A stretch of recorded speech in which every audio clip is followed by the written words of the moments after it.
Okay, so what we're going to do is today we're going to talk a little bit about autism and how it is a developmental disability. We're going to start off by giving a bit of info on the background of autism. The official title is the Autism Spectrum Disorder. It's known as ASD, and it ranges to include several conditions that historically have been diagnosed separately. Some of these conditions are pervasive developmental disorder, known as PDD-NOS, as well as Asperger's syndrome. Just a brief overview of these disabilities is ASD can significantly affect a person's behavior, communication, and social abilities. There's often nothing about how people with ASD look that sets them apart from the rest of the world. That's why it can be really difficult for teachers at times to recognize the needs that their students might have if they have autism. The thinking process, learning abilities, and problem solving of people with ASD can range from gifted to severely challenged, meaning sometimes the student might not even be able to verbally communicate, whereas in other situations the student might have no disabilities in learning, but is really struggling socially with their behavior. This is just an example of the autism spectrum. There's many different examples out there. This kind of just shows you the range from severe to high functioning. As you can see, Asperger's is on the higher blue, purple end of the spectrum. And this spectrum includes multiple things such as language, sensory skills, perception of the world around them, and multiple more. We're going to go over a brief history of autism and kind of the significant events that have led up to how we now recognize the disorder. The term autism was first defined by a child psychologist named Leo Kanner, and he defined it as a lack of effective contact, fascination with objects, desire for sameness, and non-communicative language before 30 months of age. Then, about 7 years later, the belief in autism is that it is caused by uncaring mothers. That is obviously proved false later, but it was kind of their belief that nurturing of the child hadn't happened at that younger age in order to be able to help them develop those social skills that were necessary. Again, this is proven false. In 1960s, various treatments are tested, and they begin to use LSD because it is believed that altering the patient's state of perception will help alleviate symptoms. Again, this was obviously disproved and is no longer practiced. In 1965, the first autism advocacy group is established and really starts promoting the rights of individuals with this disorder. And in the 1990s, a therapy is developed called the holding therapy, in which a child is restrained and forced to perform various social reactions, like maintaining eye contact. Now, this is really difficult for the individual involved with autism and really not beneficial. And again, it's no longer practiced today. Signs and symptoms of a child with autism is delayed or lack of speech, repetitive movements of body such as arms and head, impaired social skills, interest in activities or play, seldom eye contact with others, they will not point at objects to show interest, they have a desire to be alone, they repeat actions over and over again, and have unusual reactions to the way things smell, taste, look, feel, or sound. Their sensory skills are much more acute than the average individuals would be. A typical developmental process for a child with autism is much slower than a regular child.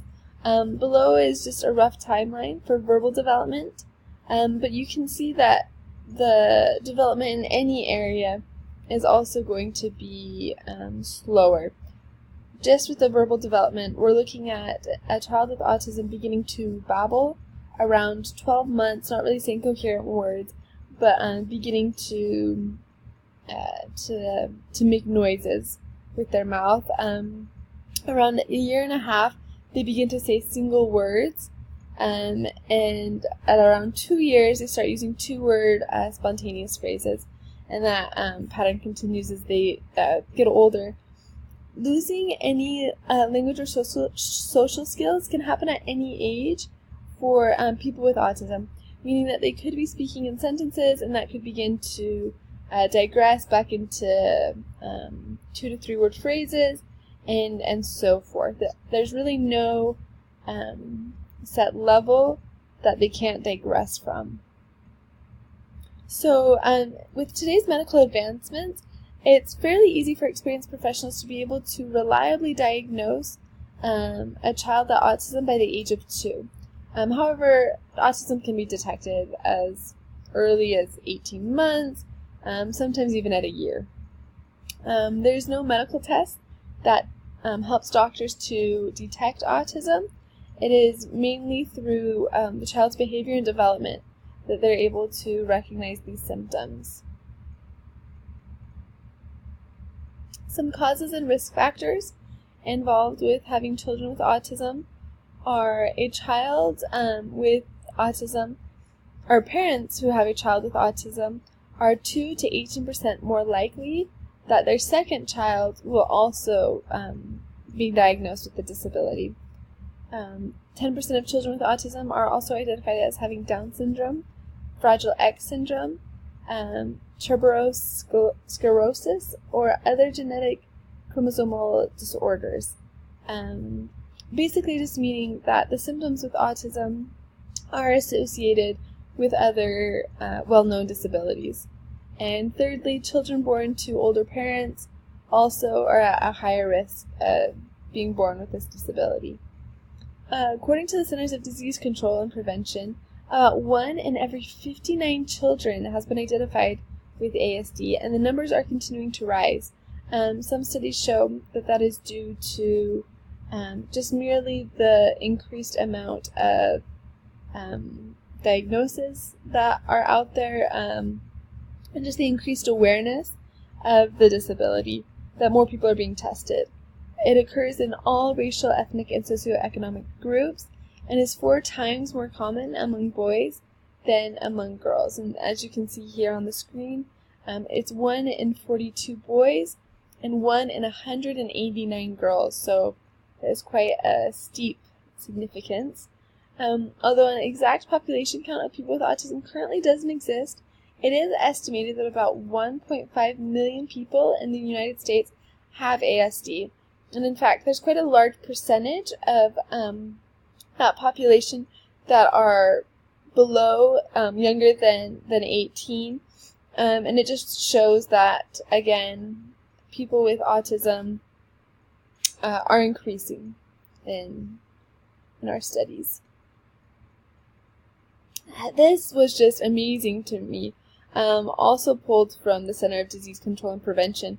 But it basically just breaks down the economic costs of what it is to have a child with autism.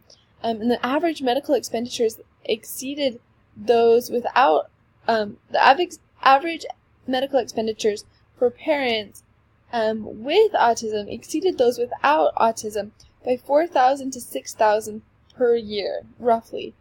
And on average, medical expenditures for children and adolescents with autism were 4 to 6 times greater than for those without, as well as differences in median expenditures range from $2,000 to $3,000 per year, with median expenditures 8.4 to 9.5 times greater.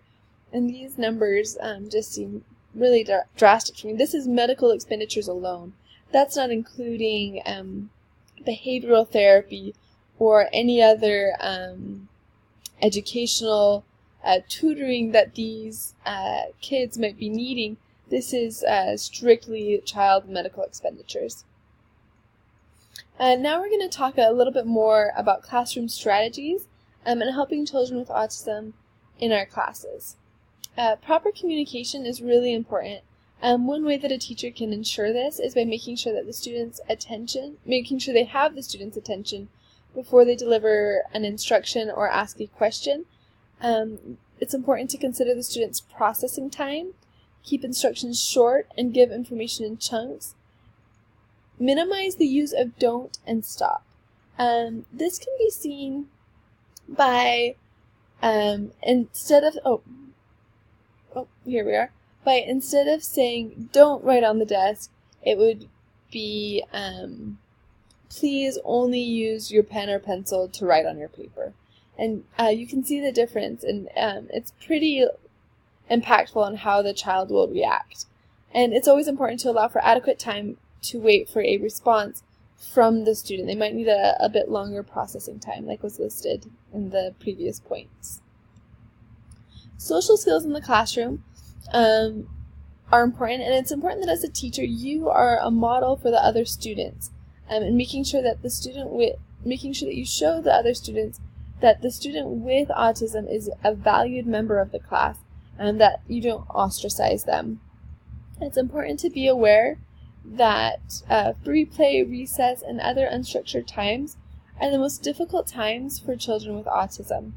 It can be helpful to schedule constructed time, really structured time for them during these periods. And don't insist that a child make eye contact with you.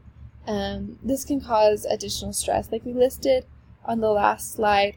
Make sure that you can get the child's eye contact when you begin to talk with them, so that you know their attention's there, but recognize that just because they're not looking at you does not mean that you don't have their attention. It's also important to be aware that flexible thinking and generalizations are often challenging for these students. It's important to be aware of sensory needs. Like we mentioned in the symptoms of autism, a student with autism, their sensory overload happens much quicker than regular students. So minimize exposure to loud noises, make sure to use low odor markers, avoid too much physical contact or closeness with the student, give them their space, make sure that the seating arrangement allows for them to have their space.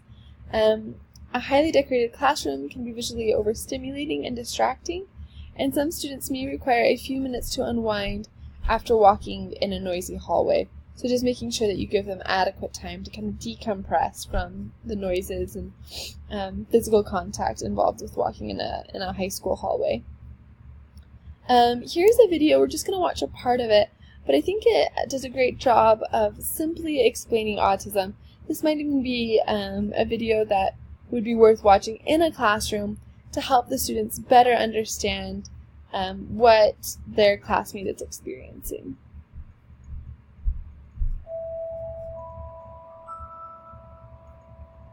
The brain is connected in such a way it affects senses and how we perceive and read situations and interactions. This is known as autism. Many people have autism, so it's likely you already know someone who is autistic. And for this reason, it's useful to know a little bit about autism.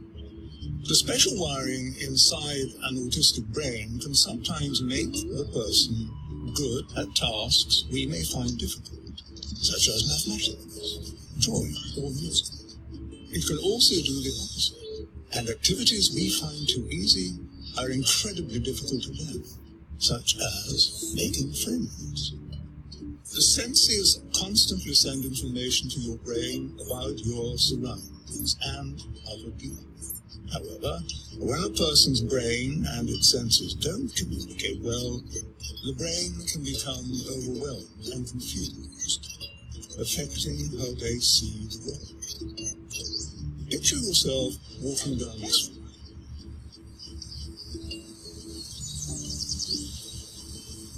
This is how an autistic brain may experience the same world. Scary, isn't it? Sadly, in many cases, the person can't say out loud how they feel. So even though there's chaos going on in their heads, they seem okay on the outside, unable to ask for help. We will develop behaviors to help us feel calm in uncomfortable situations. We may look away, hug ourselves, chew our fingernails, fidget, bite our lips, and so on. Equally, autistic people develop behavior